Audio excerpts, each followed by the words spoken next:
Bonjour à tous mes chers souverains, c'est Thomas et bienvenue sur Crypto Royal. Aujourd'hui, on se retrouve sur une autre vidéo concernant le lexique à savoir en crypto-monnaie. Il y a différents termes à connaître dans le monde de la crypto et je vais donc essayer de vous expliquer tout ça dans cette vidéo. N'hésitez pas à laisser votre meilleur pouce royal, le royaume n'en sera que plus grand. Donc on commence tout de suite avec le mot whitelist. Donc la whitelist c'est quoi? Imaginons vous avez participé à un projet et que vous êtes whitelisté.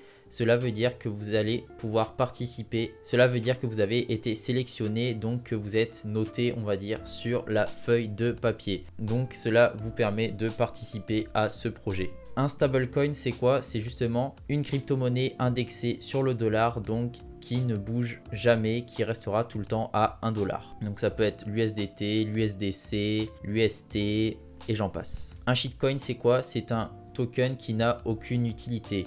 Donc parfois il peut y avoir des shitcoins très dangereux où justement il n'y a aucune équipe de développement derrière, donc il faut se méfier de ces cryptos là. Mais parfois vous pouvez faire des plus-values énormes à leur lancement, mais généralement ils ne tiennent pas dans le temps. Les mêmes coins sont un peu de même statut, comme par exemple le Dogecoin ou le Shiba Inu, qui ont été propulsés grâce par exemple à Elon Musk avec ses fameux tweets. La seed phrase, c'est quoi? C'est votre phrase secrète justement lorsque vous créez un portefeuille quelconque, que ce soit sur Maillard, sur MetaMask, sur Xify et j'en passe. Donc cette phrase toujours à garder précieusement.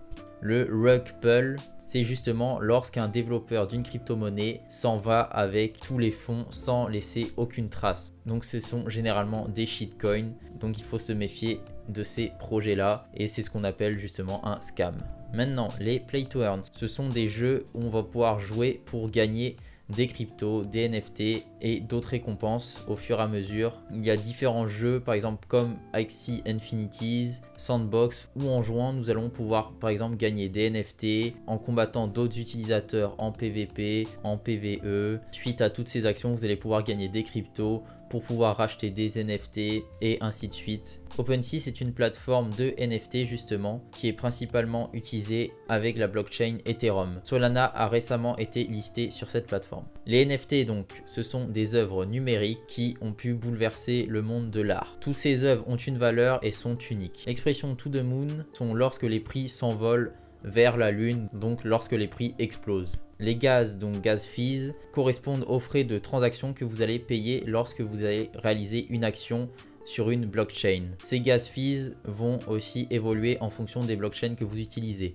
Sur la blockchain Ethereum, ça peut varier entre 20 $ et beaucoup plus selon l'utilisation de cette blockchain. S'il y a énormément d'utilisateurs qui utilisent au même moment cette blockchain, les frais de transaction seront énormes. D'autres blockchains sont apparues comme la Binance Smart Chain pour justement contrer ces gas fees avec des frais très réduit. L'expression Dior, D-Y-O-R, signifie Do Your Own Research, ce qui signifie faites vos propres recherches. Ce qui est très important, ne vous lancez pas dans une crypto-monnaie, dans un projet, dans des NFT sans avoir des informations sur celle-ci. Les Decentralized Exchange ou appelés DEX sont justement des plateformes où on va pouvoir échanger en peer-to-peer pour contourner les autorités centralisées. Donc ça va être par exemple PancakeSwap, SpookySwap, Uniswap, etc. Le mot burn signifie lorsqu'une crypto-monnaie va être brûlée. À quoi cela sert? Ça va justement servir à augmenter le prix d'une crypto-monnaie, d'un token, puisqu'il y aura moins de cette crypto-monnaie en circulation. Ce qui signifie que plus la crypto-monnaie est rare, plus le prix va augmenter.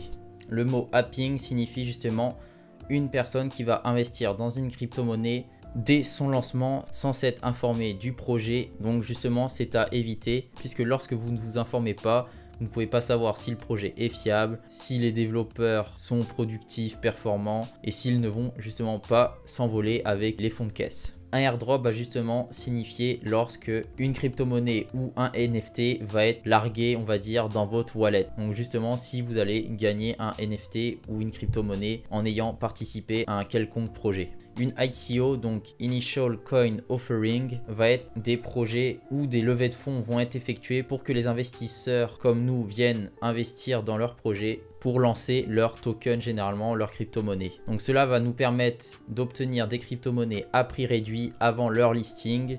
Donc listing qui veut dire avant qu'elle soit ajoutée sur les sites comme CoinMarketCap, CoinGecko. Généralement, avant un listing, nous pouvons acheter les tokens à un prix réduit. Et justement, après leur listing, les tokens dès leur départ font généralement des plus-values, peuvent faire des x5, x10 et j'en passe.